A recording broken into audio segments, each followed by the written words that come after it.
Welcome to my YouTube channel learn English with Angad. मेरे YouTube channel learn English with Angad में आपका बहुत स्वागत है। अभी तक हमने टेंसेस में कई सारा पार्ट कर लिया है, present indefinite, past indefinite, future indefinite और इनका कंटिन्यूअस। कल हमने किया था प्रेजेंट परफेक्ट और अभी आज हम करने वाले हैं पास्ट परफेक्ट। पास्ट परफेक्ट की ज़रूरत पड़ती क्यों है, ये जानना ज़रूरी है, क्योंकि सारा काम तुम्हारा पास्ट इंडेफिनिट और पास्ट कंटिन्यूअस से ही ऑलमोस्ट कंप्लीट हो जाता है। मतलब हमें ज़रूरत नहीं भी पड़ना चाहिए, लेकिन कुछ ऐसे सेंटेंसेस होंगे, ऐसी सिचुएशंस होंगी जहाँ पर आपको इसकी ज़रूरत पड़ती ही है। ठीक है, तो यहाँ पर मैंने कुछ कोशिश की आपको एक्सप्लेन करने की कि पास्ट परफेक्ट टेंस क्या होता है। तो जब भी पास्ट में मतलब बीते हुए समय में दो काम एक साथ ख़त्म हुए, ठीक है, जैसे जब पास्ट टेंस में दो कार्य हुए हों जिनमें पहला काम समाप्त हो गया हो तथा दूसरा काम बाद में समाप्त हुआ हो, तो प्रथम जो पहले समाप्त हुए कार्य को प्रीवियस एक्शन कहते हैं और इसके साथ पास्ट परफेक्ट टेंस बनाते हैं, और दूसरा जो काम होता है वो बाद में समाप्त होता है उसको सब्सिक्वेंट एक्शन कहते हैं, मतलब उसके बाद वाला एक्शन, और इसका प्रयोग सिंपल पास्ट में होता है। तो एक छोटा सा एग्जाम्पल मैंने आपको लिखा है यहाँ पर दिखाने के लिए। जैसे मैंने लिखा, मेरे स्टेशन पहुंचने से पहले ट्रेन जा चुकी थी। तो देखिए यहाँ पर दो काम हो रहा है, दोनों को समझना है। देखिए यहाँ पर एक स्टेशन पहुंचने का काम हो रहा है और दूसरा होता है ट्रेन के जाने का काम। ठीक है, और इन दोनों को समझना है, बहुत आसानी से हम समझा दूंगा मैं। तो इन दोनों में आपको ध्यान से ये समझना है कि दोनों में पहले कौन सा काम हुआ, स्टेशन पहुंचने का काम पहले हुआ या ट्रेन के जाने का काम पहले हुआ। तो अगर आप ध्यान से समझिए तो मेरे स्टेशन पहुंचने से पहले मतलब ये स्टेशन है, ठीक है, यहाँ मैं पहुंचा उससे पहले ही ट्रेन चली गई थी। तो सपोज़ करिए ये ट्रेन है, ठीक है, ये ट्रेन है और जो भी है जैसा भी है ये ट्रेन है, ये पहले ही चली गई जब मैं पहुंचा स्टेशन। तो ट्रेन के जाने का काम पहले हुआ।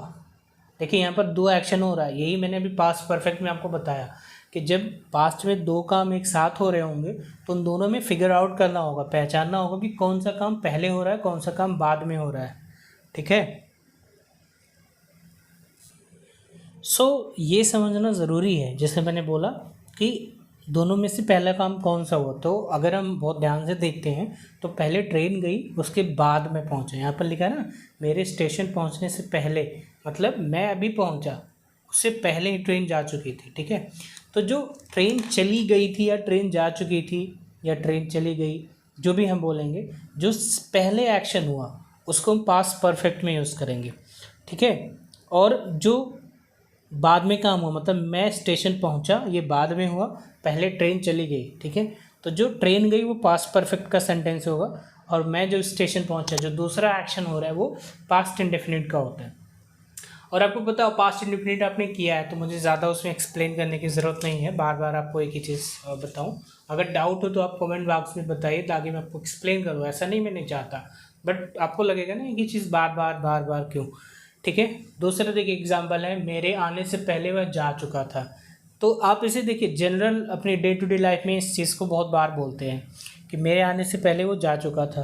तो अब इन दोनों में आना और जाना, मैं आया और वो गया, दो काम हो गया, लेकिन मेरे आने से पहले ही वो जा चुका था, मतलब उसके जाने का काम पहले हो गया, वो चला गया, फिर मैं आया। ठीक है, वो जा चुका था, इसको परफेक्ट में बनाएंगे, मेरे आने से पहले, before I came. Box number 2 मतलब पास्ट इंडेफिनिट में बनाएंगे। ठीक है, तो इसमें सब्जेक्ट के सभी सब्जेक्ट के साथ हैड प्लस या हैड नॉट प्लस वर्ब का थर्ड फॉर्म आता है। अब यहाँ पर मैंने कुछ सेंटेंसेस यहाँ पर बनाए हैं, जैसे वह खाना बना चुका था, कुक फूड, कुकड, इसकी V2 और V3 है। वह ट्रेन पकड़ चुका था, बोर्डेड, V2 V3 लिखा हुआ है। तो इस तरह से आप सेंटेंसेस को इसमें बनाएंगे, और कुछ सेंटेंसेस मैंने यहाँ भी लिखे हैं आपके लिए, आप इन्हें भी बनाइएगा। वह वहाँ से जा चुका था, go from there, go went gone लिखा हुआ है। वह दरवाज़ा बंद कर चुका था, क्लोज द डोर, क्लोज्ड हो जाएगा। और आगे है आप उससे पहले ही पैसा दे चुके थे, तो उससे पहले ही की इंग्लिश होती है ऑलरेडी।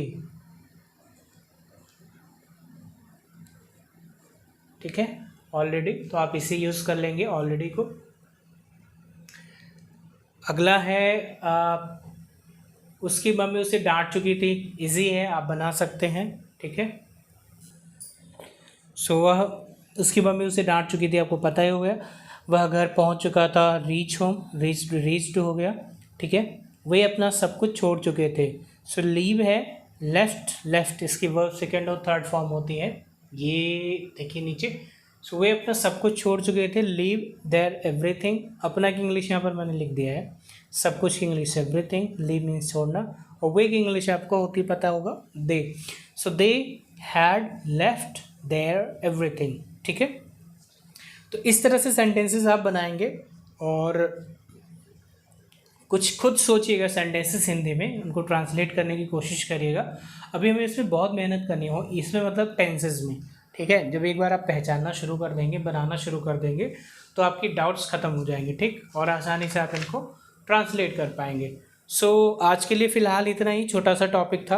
होप करता हूँ कि आपको ये समझ में आया होगा, और आप सेंटेंसेस बनाइएगा, नहीं समझ में आता है कमेंट्स बॉक्स में बताइए, ताकि मैं आपको ये दोबारा एक्सप्लेन कर सकूं, ठीक है। सो फिलहाल के लिए बस इतना ही। प्लीज़ मेरे चैनल को सब्सक्राइब करिए, वीडियोस को लाइक करिए, शेयर करिए, ताकि आप दूसरों तक भी पहुंचा सकें। Thank you so much for watching, have a great time, bye bye.